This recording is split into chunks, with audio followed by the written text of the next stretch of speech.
Sumainyo ang Panginoon. At sumairin.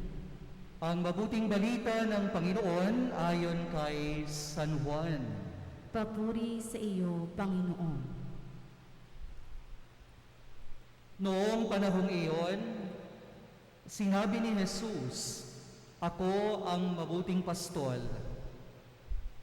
Iniaalay ng mabuting pastol ang kanyang buhay para sa mga tupa.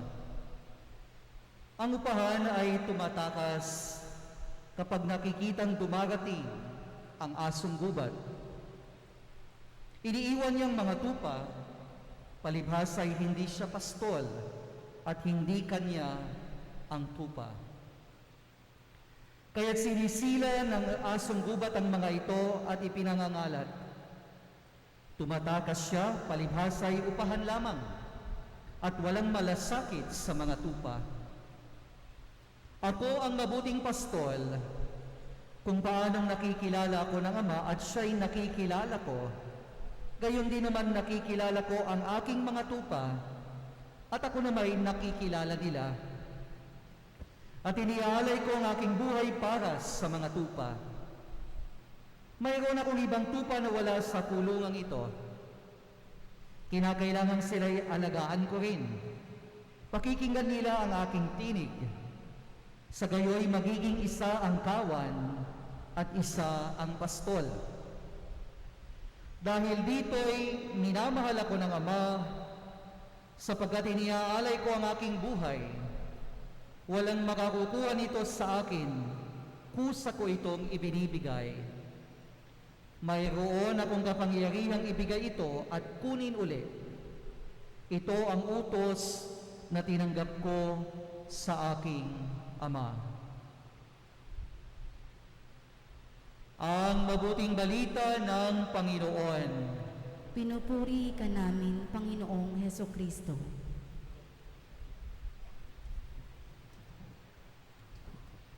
Sa tuwing kayo ay nagbabasa ng banal na kasulatan, it's where you encounter God. It's where you meet God. Pero siguro ang mas magandang tanong, every time you read the Bible, you encounter God, what kind of God do you encounter in the Bible? Dahil alam niyo po, sa Biblia, there are so many images of God.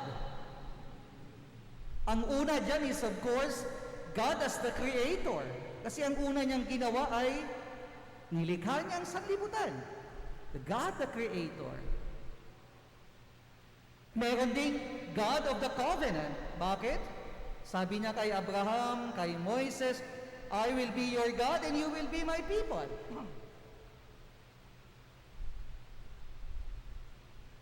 But one of the loveliest images of God in the Bible, it must be the image of the Good Shepherd.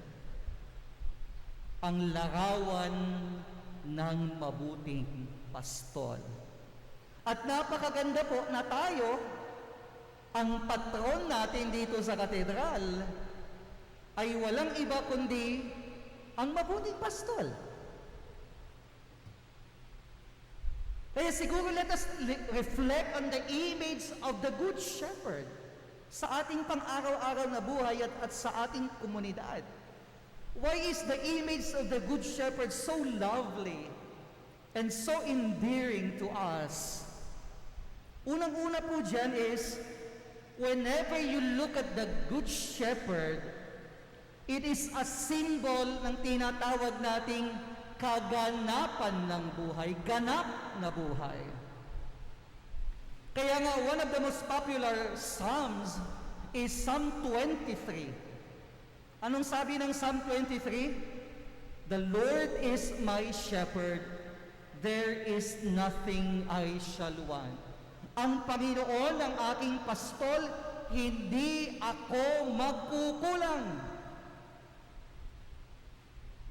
Likas kasi sa atin, we feel there is something missing always. Parang laging may kulang. Kahit ginawa mo na ang lahat, kahit nakuha mo na lahat, ibinigay mo ang lahat, you still feel there is something missing. There is always an emptiness in our hearts, hindi ba? Ewan ko kung naramdaman nyo, naranasan nyo na yan, na kahit ikaw ang pinakamayaman, pinakamakapangyarihan, pinakasikat, at the end of the day, you feel there is emptiness in your heart. May kulang. Ang dahilan yan is because it is only in the Good Shepherd na hindi ka na magkukulang. Kaya nga ganap na buhay. Nothing is missing. Nothing is lacking sa Good Shepherd.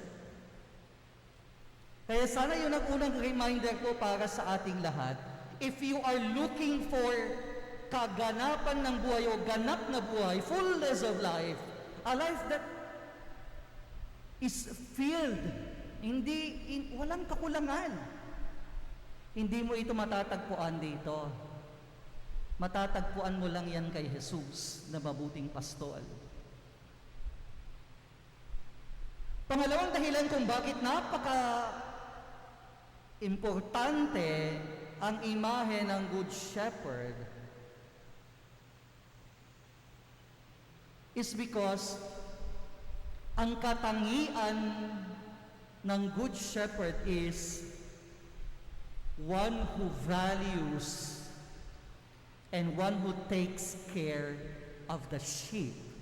Kaya nga sinasabi ni Jesus dito sa ating ebanghelyo, ang diferensya ng pastol at upahan, yung upahan walang pakialam. Hindi niya pinahahalagahan yung mga tupa. Kumbaga, wala siyang pakialam. Kung mamatay sila, mapahamak sila, and so what? Kasi walang value sa kanya yung tupa. Pero sinasabi ni Jesus, ako ang mabuting pastol, mahalaga kayo sa akin. I value you, and I will take care of you. At hindi ba yan din ang isang hinahangad natin sa buhay? Value. Alam nyo, kung hindi ka pinahahalagahan ng mga tao, hindi ba ang sakit na maramdaman yon? Hindi binavalue yung idea mo, hindi binavalue yung nagagawa mo, hindi binavalue yung pagkatao mo, masakit yun. That is why many people long for value.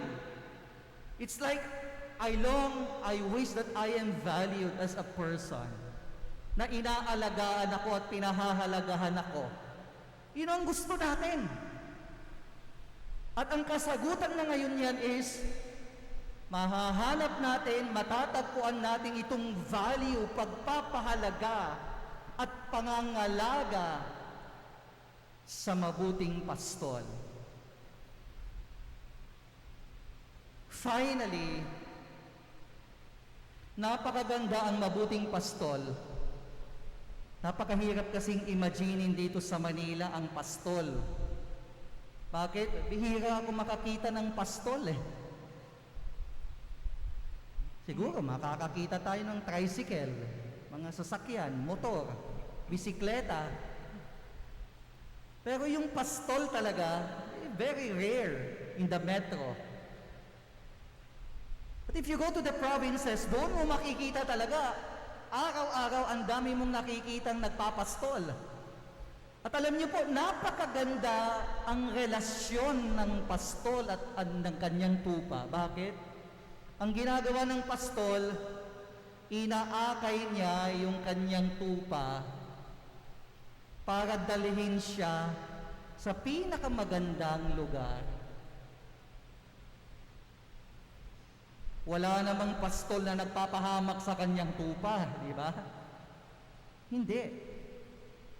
Kaya napakaganda na whenever we look at Jesus as the Good Shepherd, alam natin, aakayin niya tayo sa tamang daan at tayo ay makararating sa ating dapat na paroroonan. At mahalagang reminder ito sa atin. Alam niyo kung bakit? Ngayon, maraming mga impluensya sa paligid natin that can mislead us. Pwede tayong mailigaw. Mas probably, babalitaan nyo yung mga fake news sa social mass media. Aba, pag nabasa mo, pwedeng mailigaw yung pananaw mo o pagkatao mo, peke pala. Maraming mga forces in the world that can mislead us na pwede tayong mailigaw, mawalan ng landas sa buhay pag ito yung mga sinusunod natin at ang dami nila. In fact, napakaingay ng boses ng mga forces at impluensya na ito. Pero sinasabi ng mabuting pastol, kung ako ang inyong pastol, I will make sure hindi kayo maliligaw ng landas. Alam ninyo ang direksyon na tatahakin ninyo. Because I myself will guide you. Ako ang aakay mismo sa inyo. Hindi ko kayo hahayaan lang na mapahamak at kung saan-saan papadpad. That is the work of the pastol or shepherd. Inaakay niya unti-unti hanggang makarating ang tupa sa dapat nilang paroroonan. Kaya mga minamahal kong kapatid, ngayong 4th Sunday of the season of Easter, the Good Shepherd Sunday, lalong-lalo na po sa atin dito sa Good Shepherd Cathedral, napakaganda na balikan natin ang napakagandang imahe ng Good Shepherd. At ang reminder po para sa ating lahat is, in the Good Shepherd, yung tanging hinahangad natin, ganap na buhay, buhay na walang kakulangan, matatagpuan natin kay Jesus na mabuting pastol. Pangalawa, ang hinahangad natin na halaga, pagpapahalaga at pangangalaga, matatagpuan din natin sa mabuting pastol. And finally, yung gusto natin na hindi tayo maligaw ng landas, na yung direksyon ng buhay natin ay matuwid, matatagpuan din natin ito sa mabuting pastol.